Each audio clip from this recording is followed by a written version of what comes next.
I'm happy to have Marion today on the Arthritis Life podcast. Welcome. Hi, nice to be here. Yeah, and if you don't mind just letting the audience know, where do you live and what is your relationship to arthritis? Well, I live in San Diego, California, and I've had arthritis for a little over 20 years. And it's been an up and down roller coaster for me. I've had a lot of ups, a lot of good things that I've learned about myself and about life. And there have been several challenges. So, yeah. Yeah. I love that analogy of a roller coaster. I mean, it really is for almost everyone at some point. It becomes a roller coaster. So I would love to hear, since you've had it for 20 years, whatever you can remember about your initial diagnosis. Was it easy to get a diagnosis? Was it hard? What was that like? Well, I was thinking about this before I came on here. And normally when I talk to people about how I was originally diagnosed, my mind goes back to the first time I met my rheumatologist. But I really, diagnosis came about on a routine check with a new doctor, new health insurance. And she asked me a bunch of questions. And I started to say, my hands feel kind of like I have rubber bands in them in the morning and they're really tight. And like somebody needs to come and loosen them. And then eventually they loosen. And she asked me a bunch of other questions about my history, my family history. And I said, oh, well, yeah, my grandma had rheumatoid arthritis and she was really bad. And my mom had it shortly before she died, but it never, developed into a big thing. And it was just a casual conversation. And she said, I want to take a blood test and I think you might have RA. And I said, okay, whatever. And she took the blood test and it came back a week or so later that I had RA. And she was able to get me in to see a specialist within about a month. Wow. Between that time, it went from my fingers feeling tight to my hands swelling up in the morning and my feet and ankles starting to swell. Oh, wow. And so when I saw my rheumatologist, she was very positive and she said, we've caught this early. This is good. We've got a lot of new medications we can try. And, if you're going to be diagnosed with rheumatoid arthritis right now, your body kind of picked the best time because now we have so many more choices and options. And honestly, her positivity helped me feel better. But I also had that nagging thought of my memory of my grandmother in a wheelchair, not being able to walk or use her hands very well. It was slow going in the beginning. I had a hard time. I wanted to be the best patient I could be. So I always put a positive spin on things until several months into meeting with my doctor, she said, okay, you need to tell me everything that's going on. Oh my gosh. I've had that same conversation. Exactly. Sometimes it doesn't help you to be an optimist. Like I would tell my doctor after my son was born, oh, I think it's like about to get better. It's about to get better. She's like, but how is it now? She had to really call me out on that, but it's hard, right? Because if you admit how bad it is, it's kind of scary. It's terrifying. Right. And I, at that moment in the beginning of, I say my disease, but I don't like to say mine because it's almost like it's not my responsibility. But in the beginning, I took such responsibility. So I must have done something wrong. I must have exercised too much or too little, slept too much, had too much stress in my life, ate the wrong things. I must have done something to get this, right? Yeah. And it took me years to figure out that it has nothing to do with the person I am. It's a sucky disease. And yes, there are things that I can make it better, that I can do to make it easier for me, but it's so random. It's ridiculous. But I was trying to be the best patient I could be, right? So I was telling my doctor the best parts. And yeah, it's getting a little better. It's getting a lot, I don't feel this in the morning as much. And then one day I came in and I said, yeah, I can deal with this, but when I go home from work, I walk the dog briefly, and then I'm on the couch for the rest of the evening. And she said, I need to hear that stuff. I need to hear what you can't do. I need to hear, how bad your pain is. So that's when it started to click in, and I was very lucky she said that close to the beginning. It started to click in that I had to be a collaborator, right? And gradually I learned questions to ask, like, is this medication, how long is it going to take before I know it works or not?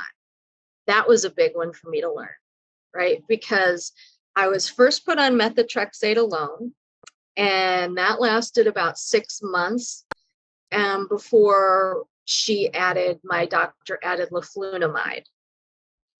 And that took 3 months before that kicked in. And when that kicked in, together, that combination worked for me for about 15 years. Oh, wow. Yeah. And I remember the day I woke up and I thought, I kind of feel like myself almost. This was, and was crazy. But the other thing that I struggled with throughout the 20 plus years has been, I feel good. How much can I push myself? And trying to feel like I'm not responsible, and I'm not responsible for my disease, and I'm trying the best I can, and I'm not lazy if I'm tired. And I think I was able pretty quickly to learn how to talk to people in my life, in my personal relationships and my family. But when I got rheumatoid arthritis, I had just moved to San Diego from Ohio. And this was my big move. I was going to change my life. It was my big adventure. And one thing my dad said to me in the beginning when I told him, he said, come home so we can take care of you. And that clicked in my head. And I was like, hell no, this arthritis is not going to change my dream, my adventure, right? So I did everything I could to keep on that adventure. And one of the things I did was I really changed my identity and what I said in my job. What was your job? Sorry.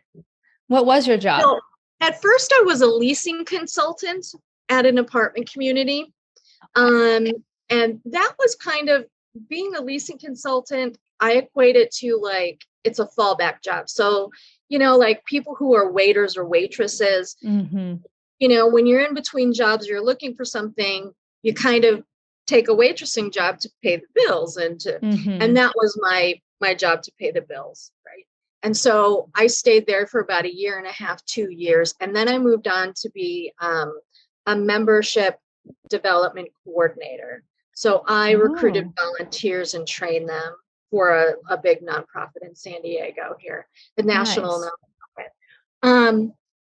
So in my head, I equated being independent, being able to stay in San Diego with having good health insurance. So I did everything I could to keep a job and keep that health insurance, because it was terrifying to me if, I was to lose my health insurance. Yeah. Yeah. So being employed with RA, it worked really well. The medications worked really well. but it also made me open to getting sick, catching colds, catching viruses. Sinus infections and bronchitis were the thing that hit me the most. And in the field that I worked in, especially in the second job, for the nonprofit, it was encouraged. And I think this is an American type of ideal or an idea. But it was encouraged to push yourself as much as you could in your job. So, they would talk about, excuse me, I gotta get some water here. Oh yeah, go for it. They talked about work-life balance, right? But the people who were coming in early and staying later or working extra hours were always the ones that were pointed out in meetings and by supervisors, right?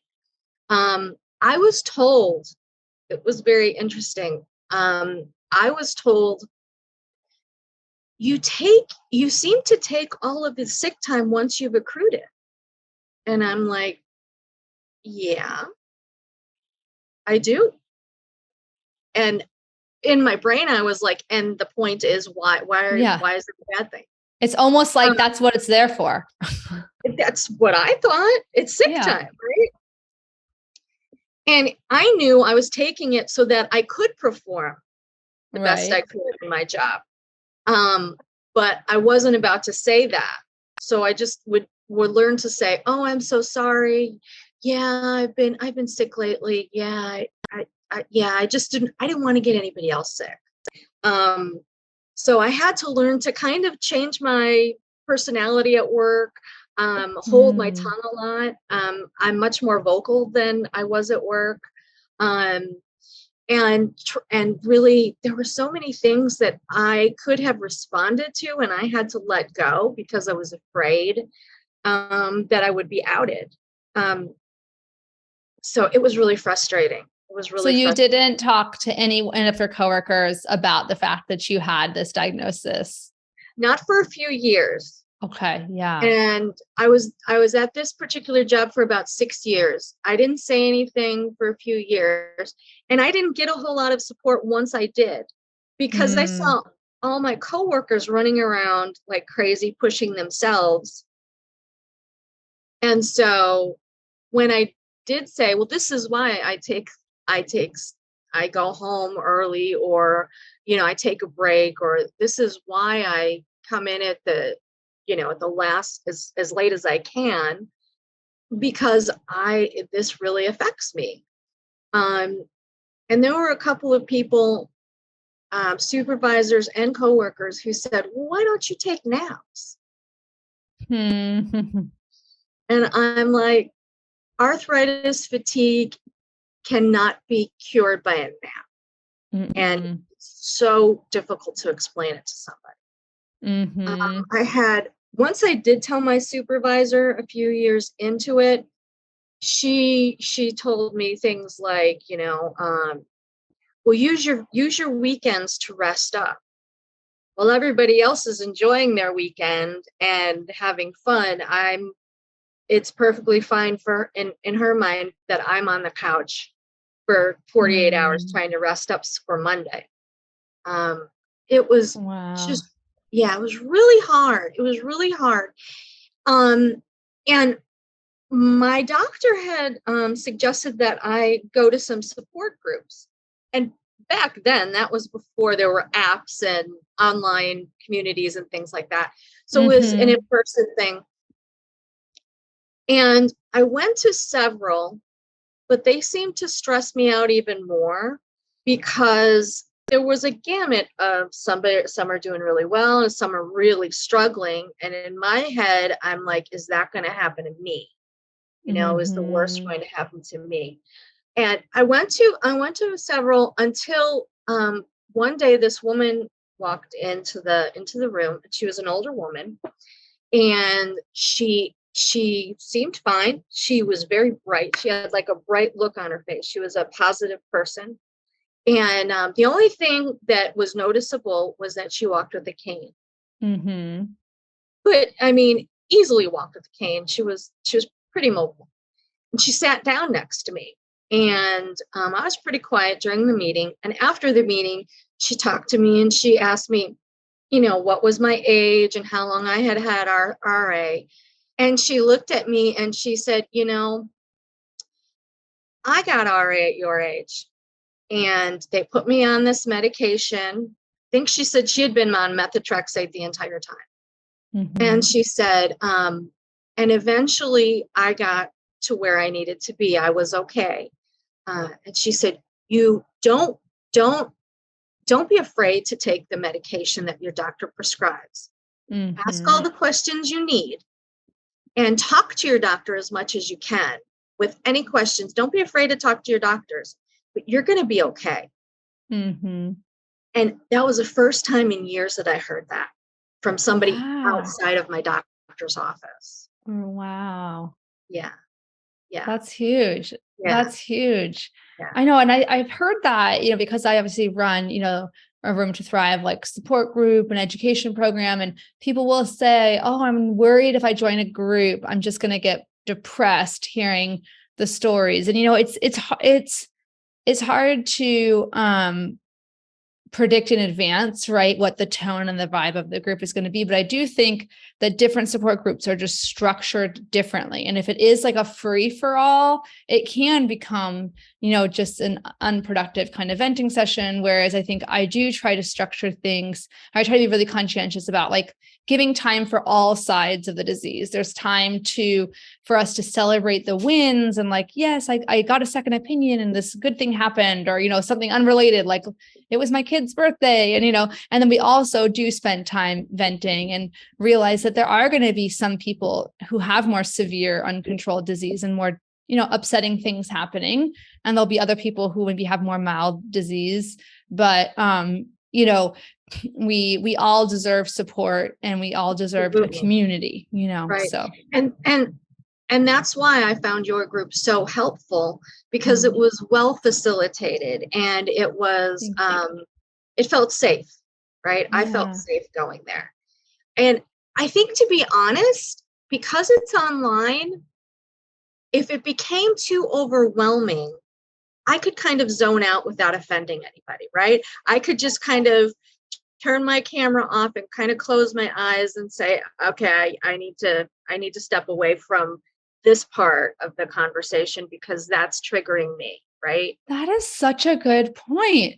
Like, especially there are certain days like I cannot even hear the word COVID right now. Like I don't want to think about COVID, or vaccines, or just overwhelmed, and in an in-person group, there's not that ease of being able to kind of gracefully, or what's the word? Politely. Yeah. That's a really good point. Yeah. Sorry, I got you off track. So we were talking about, okay, you had your job, and I do think I've worked at nonprofits.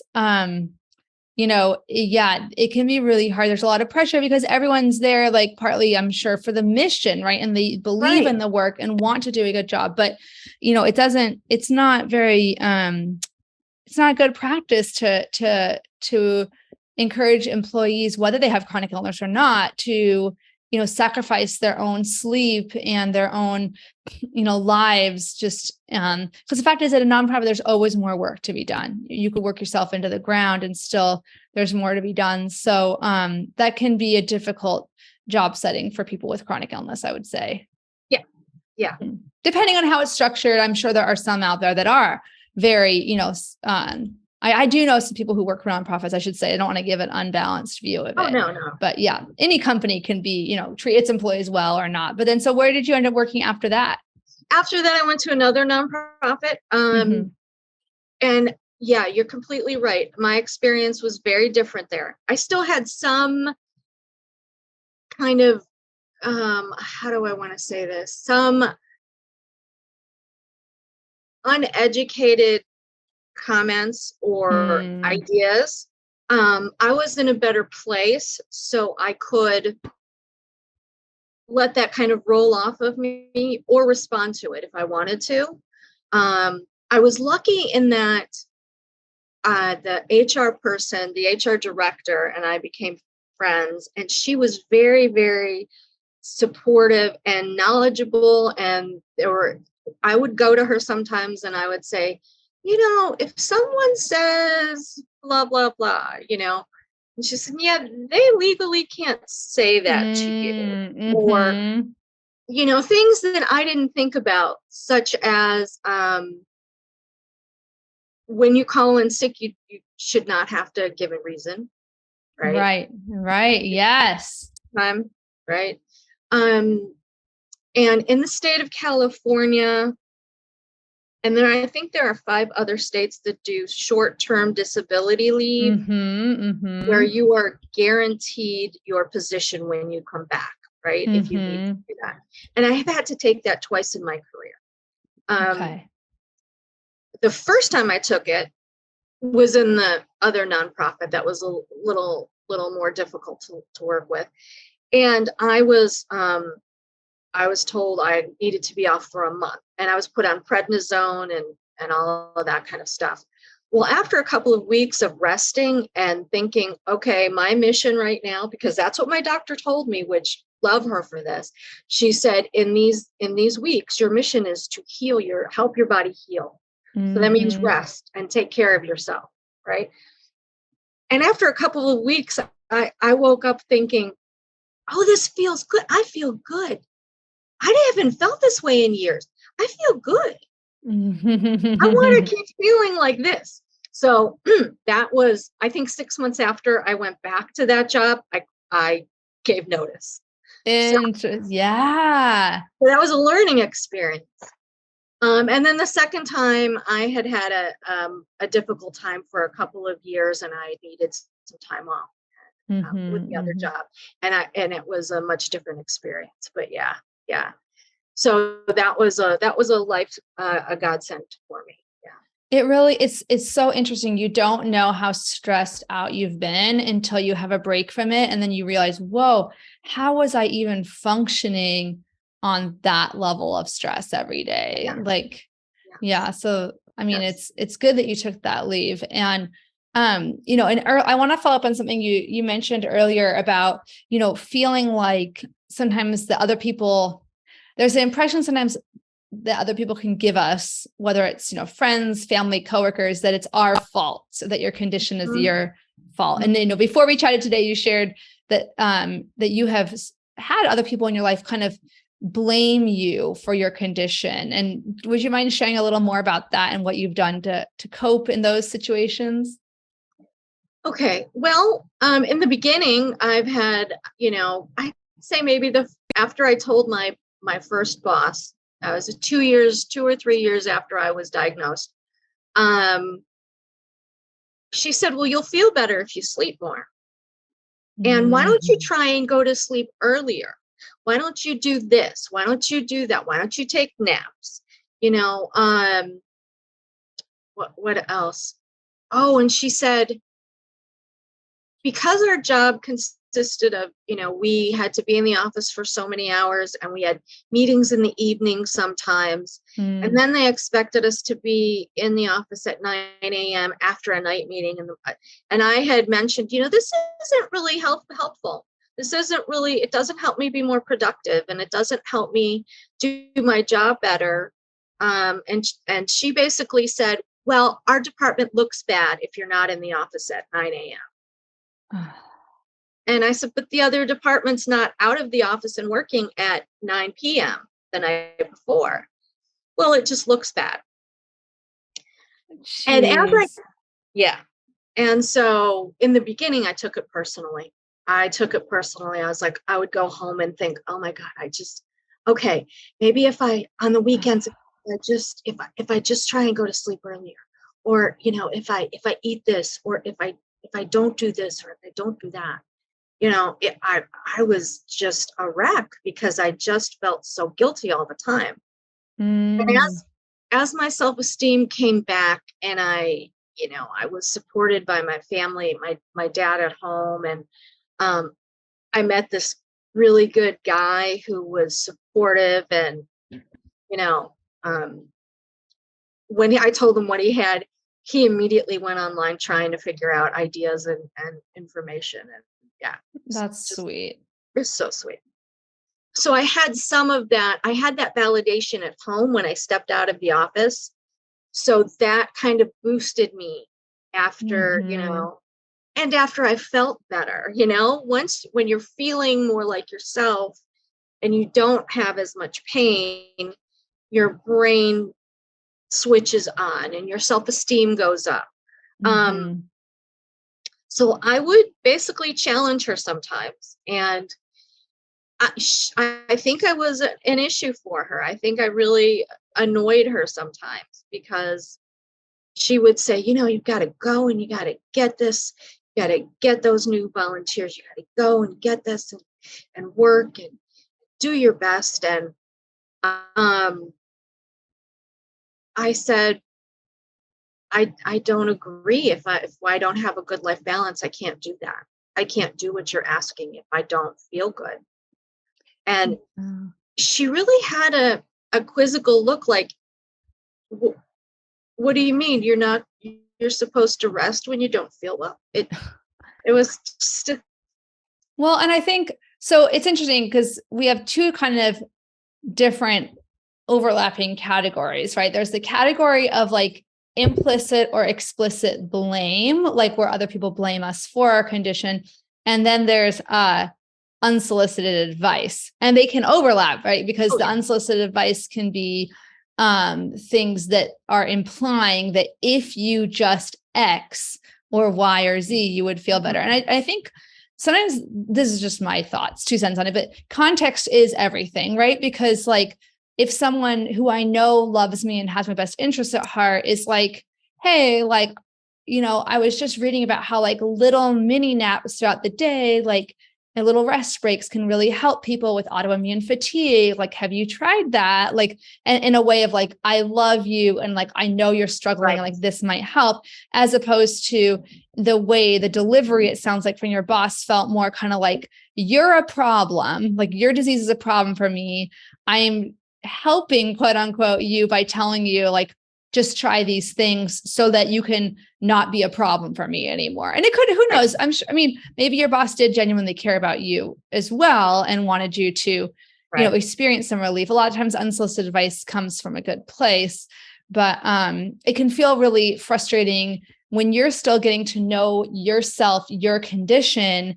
And then, because I don't know about you, but my default is to always assume everyone else is right. Like, it's really weird. I'm like, oh my gosh, maybe they're right. Like, maybe it is my fault. Maybe I just need to take more naps. And then you do the thing and nobody wants to hear the feedback that I tried what you suggested and it didn't work. For me, it's like the diet changes. I'm like, I'm sorry. Like, I'm aware of the evidence of dietary changes helping rheumatoid arthritis. It just literally did not happen with me. Like, and so I'm sad too, but like, it's not my fault that it didn't work. Like someone else could eat the foods that I tried and have an amazing response. I didn't. And so, yeah, anyway, sorry. Just ranting. I've had friends too, and the friends at that particular job, because we were pushed to work so hard. And I was saying, I'm going to take time off. I'm going to take a nap, or I'm going to call in sick because I don't feel well. They were still having to push. And so it was hard for them to understand or to empathize. And I started to say, this isn't healthy for anyone. I would tell them, this pace is not healthy for a healthy person. Right. And I think it was just hard for somebody to hear, because in our society, if you're, I worked with a single mom with 3 kids, and, or somebody, or a woman who was the main breadwinner. So you can't just say, I'm going to quit my job. And this was before, Obamacare or, ACA. So you can't give up your health insurance. You don't want to. It really, and I was diagnosed the same time ago as you, almost 19 years for me. But yeah, that was a huge, and it's funny because I also worked at a nonprofit and it was wonderful. But, it regardless of where you're working, if you know that your employment is tied to your health insurance, it is hard to advocate for yourself because you feel like you're in the losing negotiation position, right? The winning position is the one that has the power, that's the person who's paying your, salary and insurance. So yeah, that's really tricky. Yeah. So after about 15 years, the methotrexate stopped working, or it started working too much to where I was getting these strange side effects, and I had to be taken off of it. And I was on the leflunomide for about 6 months alone, and then things started to go out of whack. So I'd say, 7 years ago, things went out of whack for about 2 years. And it was trying one medication. So I forgot what we tried. We tried Humira first, and that worked wonderfully for a few months, and then it tapered off and didn't work. And then there was Orencia, and same thing, worked great, and then it tapered off. And then I did Enbrel, and that worked so well in the beginning. I thought it was, I was like, are you sure? Is this real life? Yeah. I had so much energy. I had to take like 45-minute walks twice a day in addition to doing everything else. And I thought, this is great, but this is really weird. And then it's stopped working altogether, like quickly. Mine too. Yeah. It's really that your body develops. I mean, my understanding is that when it stops working, your body develops antibodies sometimes to the medication, just like it's developing auto antibodies against your own tissue. Yeah. Yeah. So, I was put on Xeljanz, and that slowly started to work. It was like slow. I'd say 6 months. And I thought, okay, I'm feeling the effects now. I'm starting. And it literally took, I think, a year, for everything to kick in. The interesting thing about Xeljanz, and I told my doctor several times, she didn't believe me. And I said, my hair keeps growing and it won't stop growing. And she's like, is it everywhere or just on your head? Because that was on my head. That would be funny if your arm hair started just no. Sorry. My hair, if you could see, it's a little bit above shoulder length. And that's kind of the normal for me. That used to be how long it would grow before it started to look bad, right? Okay. My hair just didn't stop growing. And it took I'd say 3 or 4 visits before she said, I'm going to report this because I'm not sure. And I've heard after that they had started, for some people it does that, and they had started doing research on what they could use it for other conditions. But that's so interesting. Yeah. Maybe people who are having a hard time with hair gain or hair loss, like men or something. Yeah. Interesting. That's good. That's such a good reminder. If you're experiencing something that you think is rare, still tell your doctor, or that you weren't prepared for, tell your doctor, because they might be able to report it to the pharmacy boards and all that stuff. And it might be, you might be the first person that's kind of helping identify a side effect. Yeah. So anyway, sorry. Are you still on Xeljanz currently? I still am. Xeljanz and leflunomide together. And it works fine. Yeah. And that's really, and I love that, that you said earlier about asking how long the medication should take, because it is different for each medication, how long it might take to be effective. So yeah. I think one thing that I'm grateful for throughout this whole journey is that when my doctor said, we're going to try this and here are the side effects, and are you ready to start? I would say, I would think about it. I would do my research if there were some major things that I wasn't sure about, but I would take medication. I would not avoid medication, because what I've learned after, having about 2 years of it not working for me is that when you don't take the medication, you can be losing out on time because RA is progressive. So you might not see things that are happening to your body, but you may be having joint erosion, and it could affect your organs as well. So when I have a friend or someone I talk to about RA or another autoimmune disorder, and they're so, no, I'm going to try going medication free. I say, talk to your doctor and read some stuff, because it can be worse than taking medication. Yeah, I feel like I'm constantly harping on that. But yeah, and it's not to say, because a lot of people say, well, so and so is able to manage it, naturally. And it's not a matter of it's not that nobody can. It's very rare. And that the medications simply at the population level have the best evidence of effectiveness, and they're well tolerated in a lot of people. A lot of people get really, really tied into or freaked out by the side effect profile. And you have to remember, just because there's a potential side effect doesn't mean that your body is going to experience it. I've been on methotrexate for 19 years, except for my pregnancy and conception and everything. But, and I don't have nausea or fatigue from methotrexate that I can tell.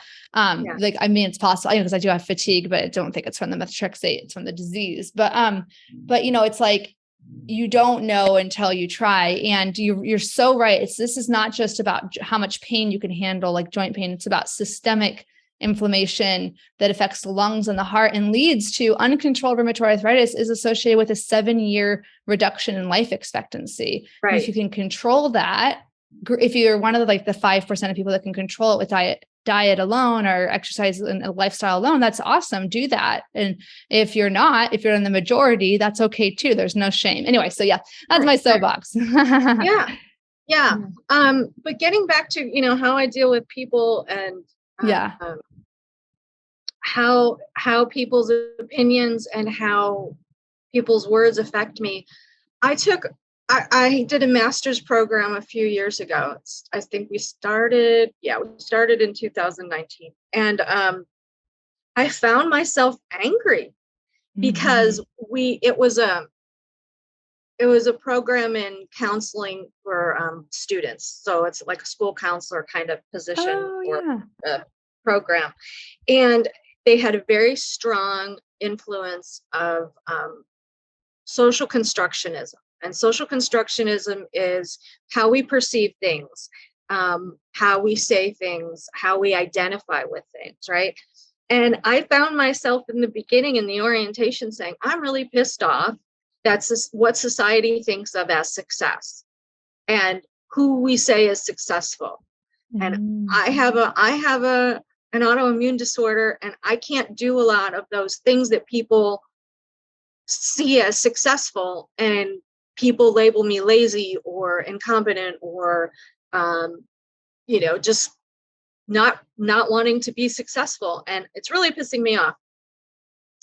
And I started talking about, what do we think is successful? Well, what I see on television or what I see in the world is you get up at 4:30 in the morning, you jump on your bike and you work yourself, you do a workout that's going to almost kill you, because that's what's important. You get your kids up and get them dressed, you take them to school, then you go to your job early and you work until it's time to leave, and then you go home and you do it all over again. And if you do that, you're going to have a really nice house and a really nice car, and you're going to look really great, and you're going to have all of these things, and that's success and that's happiness.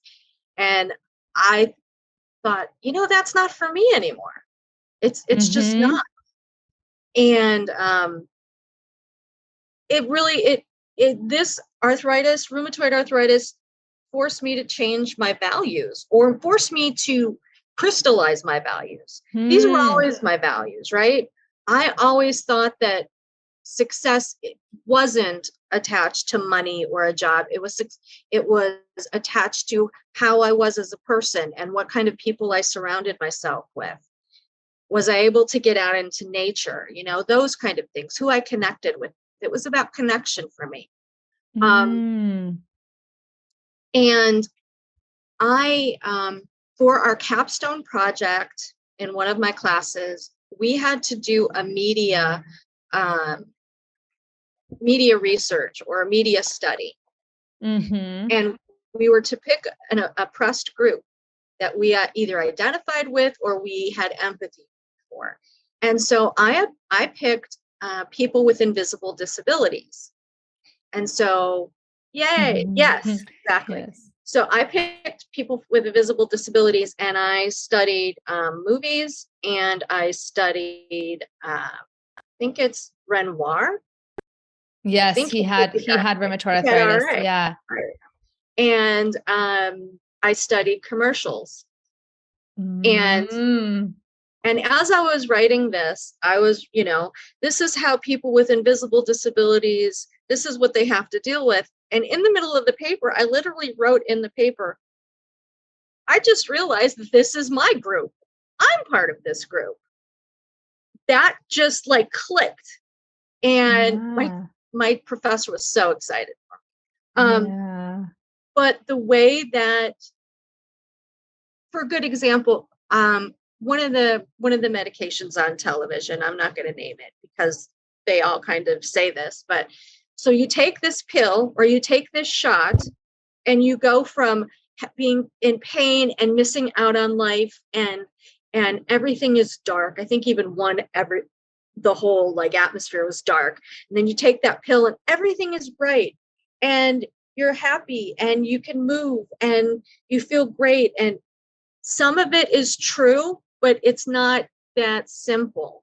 And well, and I feel so mixed about that sometimes, because it's like, on the one hand, we were just saying how the medications can be so transformative, but you're right, because those videos imply that if your disease doesn't get better, your life sucks. And that can't be true either, right? Because that means that then people with disabilities can't have a full, vibrant, beautiful life. Right. And we know that that's not true. Right. And I see that as people without autoimmune disorder. That's their interpretation. Yes. That's what they think the medication should be doing. I would really like to see more people involved who have autoimmune disorders, make movies and, talk about what it's like and show people what it's really like. And it's not all awful. It's, it's very good. I've really changed the way I think about things and the way I have much less guilt. Yeah. So, okay. I love that. Yeah. And so what do you think? Like, it sounds like if I could paint the before and after for you, not in a reductive way, but like you said earlier that in your first job, when you were first getting used to your diagnosis, you did feel guilty when your boss was like, can't you just take a nap, or can't you just, AKA you should be taking care of yourself better. And you felt guilty, and that I would have too, and now you don't. What helped you get from A to B? Like, was it experiencing these random flare-ups and knowing that it's not always your fault, or like you can do the right thing, do everything perfect, and sometimes a flare-up just comes? Or what else kind of helped? Having healthy relationships outside of work and learning. I think I was really lucky with my doctor because she really was open and wanted a collaborative relationship. And she was open with me challenging her and saying, I don't like that. I don't want to hear that. What about this? Or what, she was really helpful about that. And I think it was growth throughout that. But I learned, and I don't know, I think it was partly survival instinct, but I would learn to tune out the people who were still in that mode of making me feel guilty. After I left that job that was really negative for me, I stayed in touch with a few people, and everything there stayed the same, right? So it wasn't me, it was the environment. Yeah. And just, I learned to kind of speak my mind, speak my truth, and let whatever was going to happen happen. Mm-hmm. Mm-hmm. Um, but I think having, pulling people who are positive and helpful and supportive, pulling them closer, Mm-hmm. and keeping the negative people at a certain distance. Like, you know what, you can have that opinion. That's fine, but you're not getting into my head anymore. Yeah. Yeah. Because what good was that doing me? That's not helping my disease. Yeah. Yeah. It's not helping me be more successful. It's not helping me in my career. So where was it helping me? Nowhere, right? I think that helped. And I think therapy, and I haven't Yes. mentioned this, but therapy, oh my God.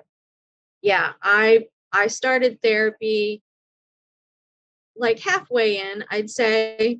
Um, and then I came to my current therapist, I want to say 6, 7 years ago. Um, Okay. and she's been amazing. She's been really amazing.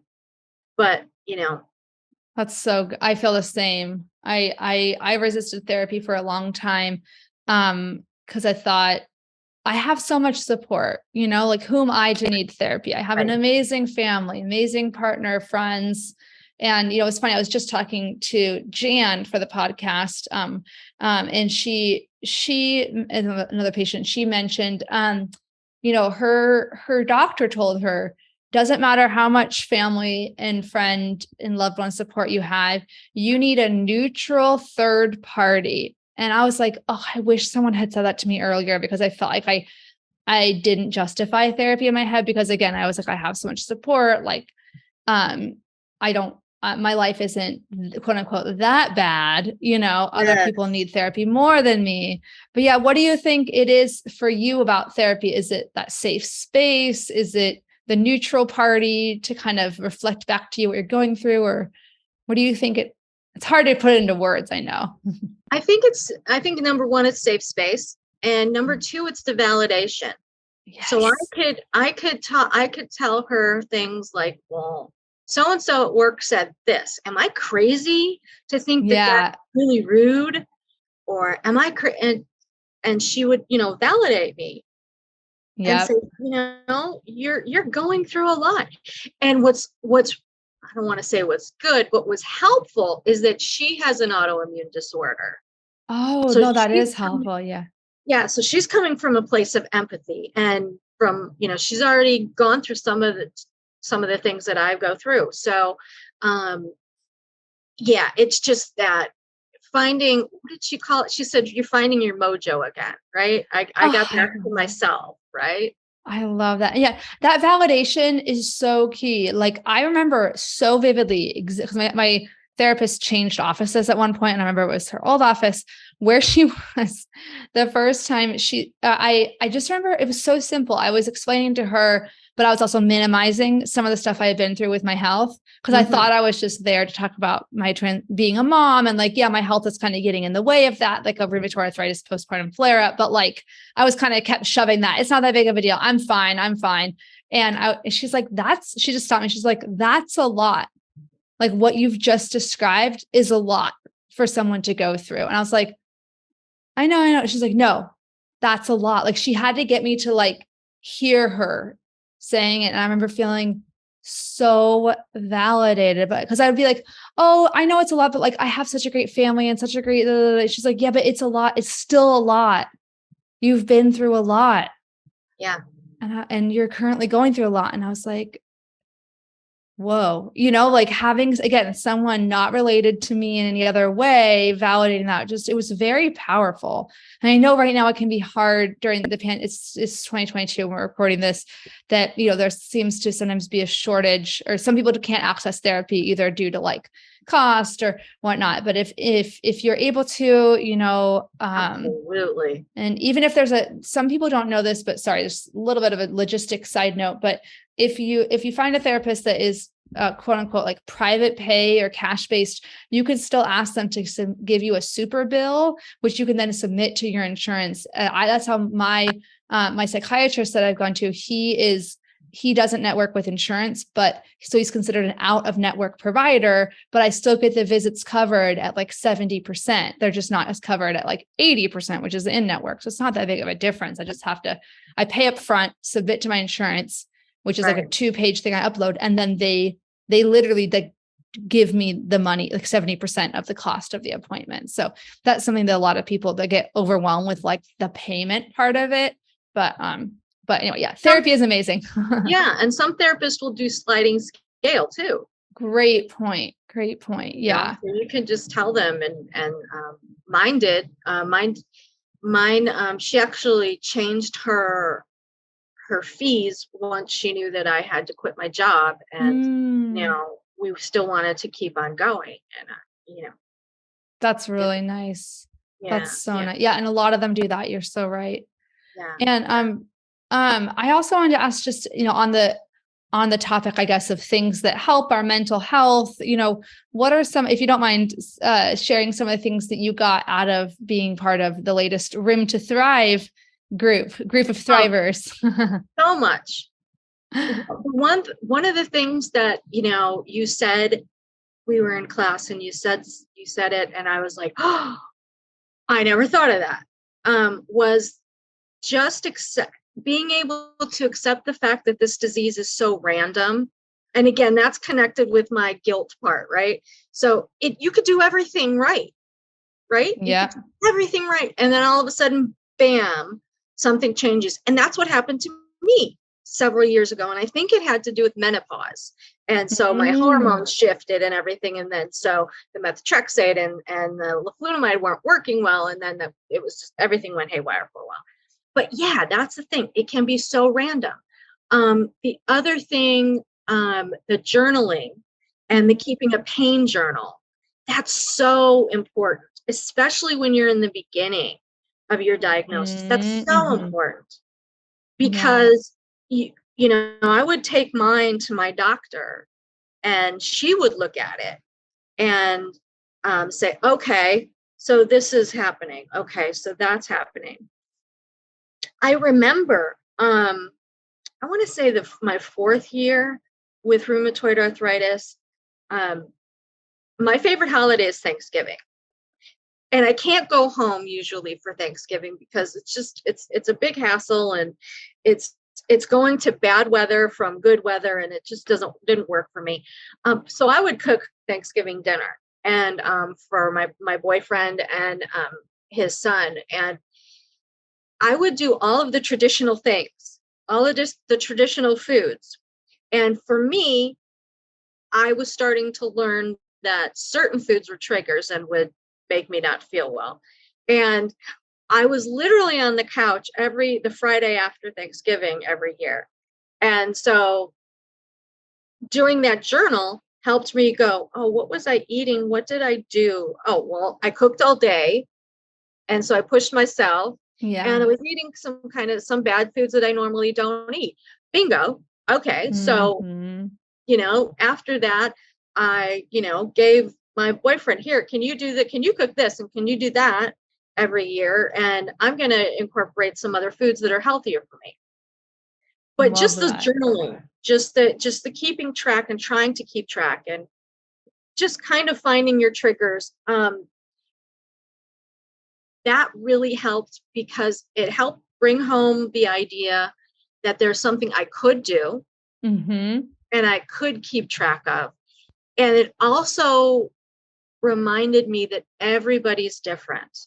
Yes. Everybody reacts to things differently. And your own body might change over the years too.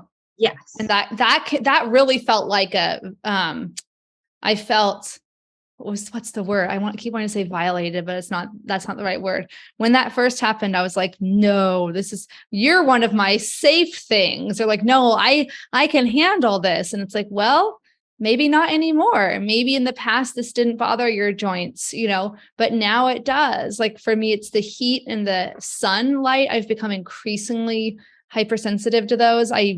I've like looked back at pictures of myself and been like, I don't remember feeling like completely horrible after that. We did our honeymoon in Fiji, and I don't remember. I mean, I've always been good about not getting too much sun just because I'm really pale and have skin cancer in my family. But I have had, sorry, I want to say that clearly. I have had a family history of skin cancer. I don't have skin cancer. Just didn't want to freak you out. My mom's listening.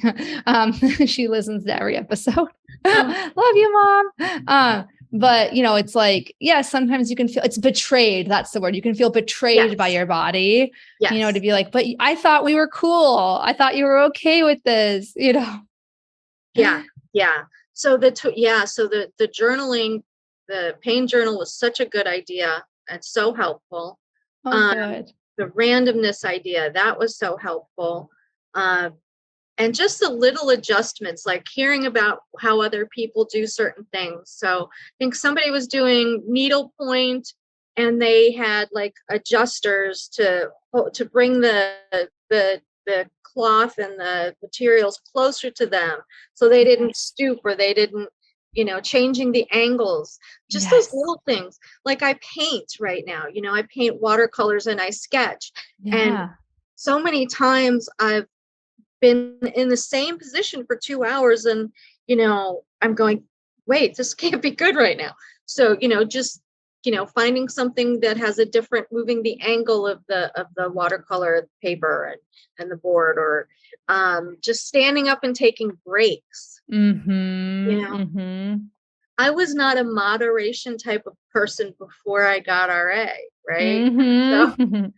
So learning the moderation part was so helpful too. Yeah. Oh, it's so hard. And sometimes we do have to do feast or famine. Like, one of the group members of the graduates group, like we still, some of us still meet and do just the support part, not really the teaching part of Room to Thrive. And, she had to go to a 3-day Indian wedding. And it's like, you can't necessarily pace yourself. You can do, I said, if you can find any like miniature opportunities, even just to lay down for 5 minutes, if there's somewhere you can lay down at the hotel or facility, but sometimes it's like, you're just going and you have to kind of use all your energy and you drain your battery, but and that's just worth it in those like, special occasions, but in everyday life, pacing yourself is typically helpful, helps you extend your energy and, and hopefully this, you mentioned learning from other people. It really is. It's like people who have, who have that everyday experience is huge and can validate and it's nice in the group to have people who are in different stages. Like you and I have, had the disease for over, over a decade and a half. And other people just got diagnosed a month ago or a year or two ago. And sometimes people said, oh, do you have like separate groups, like for the newly diagnosed versus people who've had it for a while? And I was like, it's actually really good, I think, to have both, because the new diagnosed can see people like us who are like, okay, they kind of, they're still struggling, but they have more tools in their toolbox. And, and then the us who've had it for a while might learn something from the newly diagnosed person who maybe, they have the most up-to-date information, they maybe research something because I don't like research, every single day, something new about it. You know what I mean? I kind of do because my job, but in general, most people, you get to a point where you're like, this is my tools. And someone else is like, oh, did you hear about this new thing? So anyway, that's something that I enjoy about it. And one thing, and I've got the compression gloves I use when my hands are really, and painting, that really helps. It helps with the compression gloves, because when I'm painting and they're in kind of the same angle, that helps. The other thing I wanted to say was the idea of bringing somebody to your appointment, bringing a supportive friend, because I actually did that again. I didn't do that in the beginning because I was going to handle it and everything was going to be fine. Yeah, I can do this. But I had to switch insurances recently this past year. And so I got a new rheumatologist. And so after 10 years, I have to speak to somebody new. She's wonderful. She's wonderful. But I brought my boyfriend because it was I didn't realize how anxious I was to see a new rheumatologist. I've heard so many good things about her before I went, but I was terrified. And I think the main reason I was terrified was I was worried about not being heard. And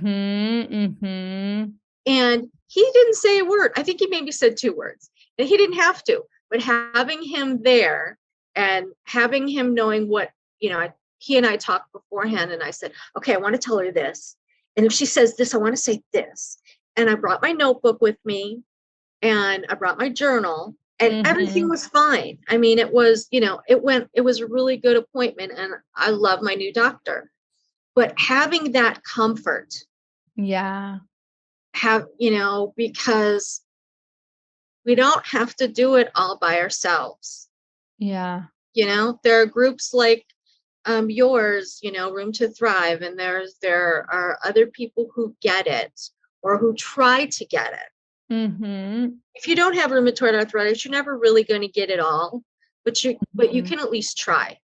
And those are the people that I want close to me. I love it. Yeah. I love it. That's such good wisdom. And if you have a little more time, I have some rapid fire lightning round questions. I just started doing this. I'm really excited. Okay. This one could be a long one, but what's a nugget of advice or word of wisdom you have for somebody listening who is newly diagnosed? I just want to repeat what I said kind of in the beginning.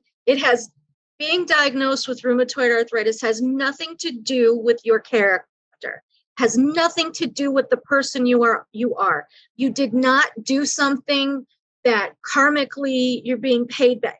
This has good people and bad people have rheumatoid arthritis. Has nothing to do with, it's the roll of the DNA dice. I don't know. Doctors don't even know, I mean, they can't give you it has nothing to do with who you are. That's beautiful. It really is. There's a great book called Fooled by Randomness, because we all want to find a reason for things to happen, but sometimes it's just random. Well, and I'm a child of a person who passed away from cancer. And after she died of cancer, that was always in my head. What can I do that can to keep cancer away from me? And then that whole thinking in the beginning just went haywire with me and rheumatoid arthritis. So there's nothing to do with the person. Oh, preach. And do you have a favorite arthritis gadget or tool in your toolbox? I know you mentioned the compression gloves earlier. Compression gloves, anything that changes an angle when I'm writing or when I'm on the computer. Love those compression gloves. I haven't tried, my boyfriend bought me some adjustments to my paint brushes. Haven't tried those yet. Oh, nice. The pens, the little gummy things that change the grip on the pen to make it better. Love those. Yep. Pencil grips. Yes, we just call them pencil grips, but I love those too. They're good from like a sensory perspective too. Do you have a favorite movie you've watched recently, or a book or TV show? Well, there's a couple. So I live in San Diego. July and August, we hit 100 degrees. It was bright. It was hot. It was gross. For me, I have the same heat and light sensitivity now. I developed that a few years ago. My partner, my boyfriend, is originally from England, so we watch a lot of British TV shows. So like things like Shetland and Vera and all of that. And one of the reasons why we watch them is because we see green countryside, or I was watching rain, right? So it's 90 or 100 degrees outside and I'm watching rain and I'm like, oh yes, this is so I like to do that. One book that I'm reading, and I can give you the author's name later, but it's called Rooted. And she studies nature, and she studies the ecology. I might be saying it wrong, but how nature works, and how the different systems in nature work.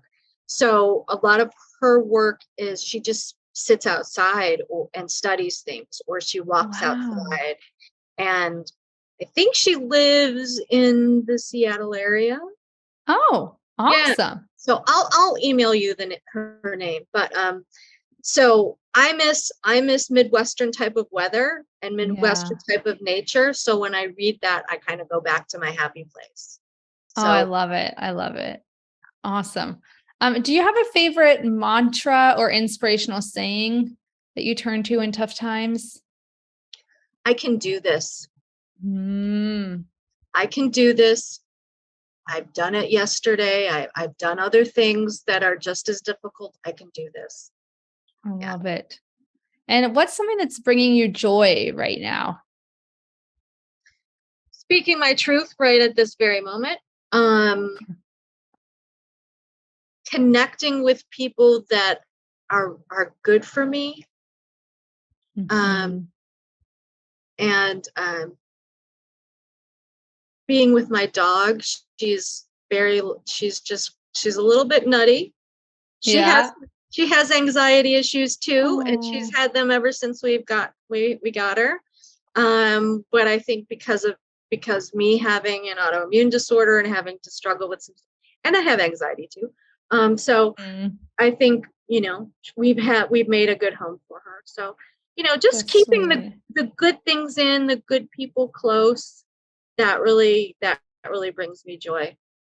Good people and good dogs. What more do you want? Exactly. Seriously. What else do you need? Yeah. And this is kind of a big like meaning of life question, but last one. What does it mean to you to live a good life with rheumatoid arthritis? Um, to do what I can to help others who are struggling with it. Mm, mm-hmm. Yeah.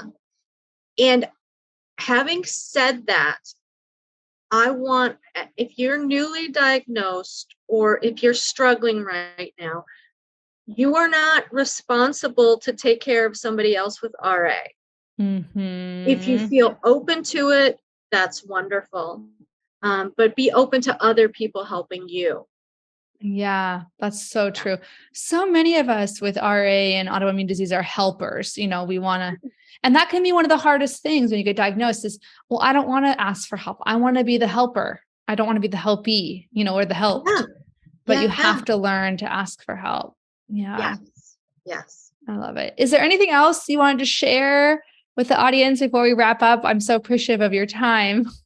Oh, thank you. I just think, your group, Room to Thrive, and, other groups that provide support for RA are so invaluable. And, reach out to them if you have RA or Aw. other autoimmune disorders, reach out to them because it's really helpful and you don't feel alone. COVID and RA combine RA alone is so isolating. Yeah, And then yeah, add COVID to it, you know, it's been a rough few years for people. So, you know, yeah. don't take it on. You don't have to do it yourself. Yeah, I need to hear that message over and over in my life. I'm like learning that even within, Arthritis Life, all the things I'm trying to do, I'm really needing to delegate more. And like, I don't know why I put so much pressure on myself to do everything myself, Yeah. Yeah. Baby steps, baby steps. Exactly. Exactly. And then where can people, I'm going to put all your links in the show notes, but where can people find you online if they have any feedback, they want to say thank you for this awesome episode or ask you any follow-up questions? Well, I'm on Facebook, I'm on LinkedIn, and I'm on Instagram. I don't have I'm not really good at finding my handle Oh, for Instagram, but I think I have it because you sent it to me beforehand. Well, and I was also following you, but it's invisibly _ disabled _ Mary SD. yeah, Yeah. that's it. Yeah. Yeah. Yeah. So Instagram, LinkedIn, Facebook, I'm on all of them. Yeah. So Awesome. absolutely. Yeah. Cool. Well, I really, really appreciate you taking the time again, and the spoons, the energy to share. And I know people listening have gotten something out of this, especially the ones that have been tempted to blame themselves or really internalize those messages from others that, oh, if you just did this, if you just tried that, you'd feel better. It's your fault. So thank you so much. Thank you. Thank you for having me. All right. Bye-bye for now. Bye-bye.